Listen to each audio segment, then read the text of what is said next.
اکثر آپ نے سنا ہوگا فتاوا شامی کے اندر ابن عابدین شامی المتوفا 1252 ہجری، جنہوں نے رد المختار لکھی ہے، در مختار پہ حاشیہ ہے رد المختار، در مختار میں جو اعتراضات تھے نا فقہ حنفی کی کتاب پہ، ان کا رد کیا ہے رد المختار میں۔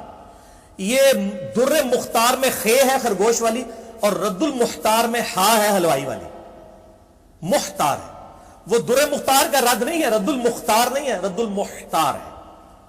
اس میں انہوں نے لکھا کہ اگر کسی شخص کو یہ یقین ہو کہ اپنے پیشاب اور اپنے خون سے اگر وہ تعویذ لکھے سورہ فاتحہ کا اور اس سے اس کو شفا ہو جائے گی تو یہ جائز ہے۔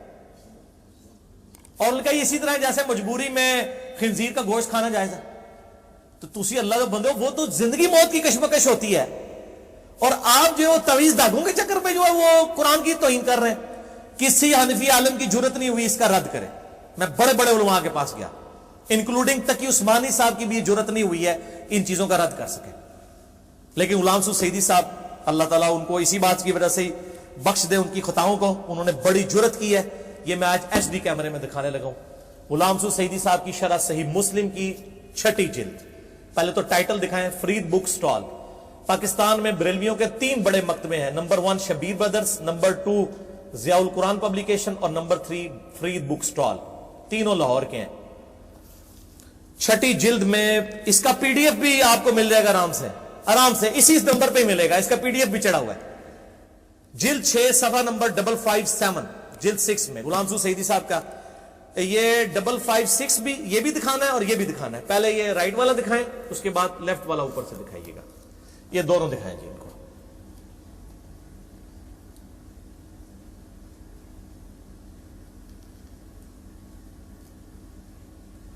یہ شرح صحیح مسلم 6 جلد غلام رسول سعیدی صاحب نے الحمدللہ در مختار پہ جو حاشیہ تھا رد المختار، اس کی عبارت کوٹ کی، پوری عبارت کوٹ کی انہوں نے۔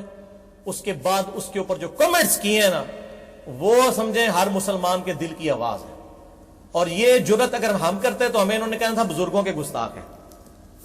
انہوں نے یہ سب کچھ لکھا ہے نا، ابن عابدین شامی کی وہ عبارت لکھی عربی والی، اور رد المختار کی۔ اس کے بعد وہ لکھتے ہیں،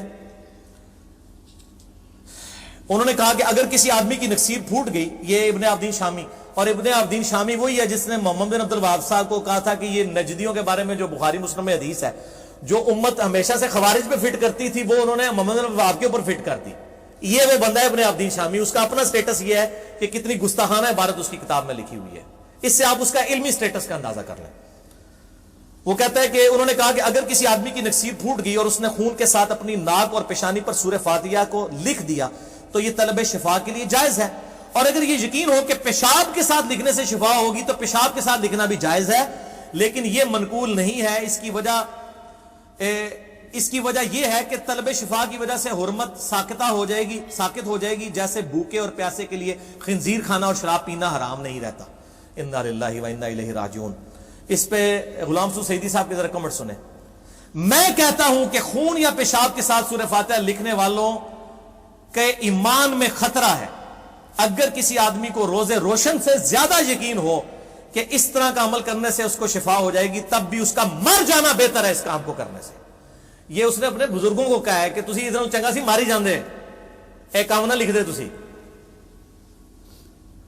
اس کا مر جانا بہتر ہے کہ وہ خون یا پیشاب کے ساتھ سورہ فاتحہ لکھنے کی جرت کرے۔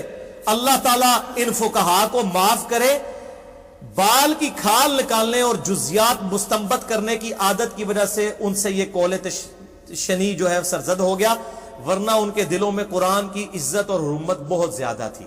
انہوں نے نا اٹھو مت بیٹھو تھوڑا کور بھی کر دیا، چونکہ ان کو پتا ہے میں نے بڑے سخت کمنٹس لکھے ہیں، انہوں نے کہ آگے باہر ہی سارے کھلو جان میرے، تو کہتے ہیں نہیں وہ بزرگ ہے بہت عزت کرنے والے تھے، لیکن بال کی کھال ہونے کی عادت نے ان کو یہ وہ، اور یہ کمبائنڈ بزرگ ہیں دیوبند اور بریلوی کے۔ المحند المفند میں اہل حدیث کو خارجی لکھا ہے شیخ خلیل سہارنپوری نے،